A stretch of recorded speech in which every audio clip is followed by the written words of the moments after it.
öğrenen adamdan değil de baştan geçiren adamdan sonra çağınızı yaş vakti terbiyele. Ulalanda dost olun.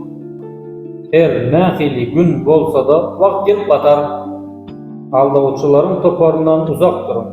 Onların toparından çıkıp bilmeyen bolsanız, onların sözlerine inanmam. Öz nakarınızı başka bir yerinin saçağında oturup iman vermeyi bilen adam, bay adam.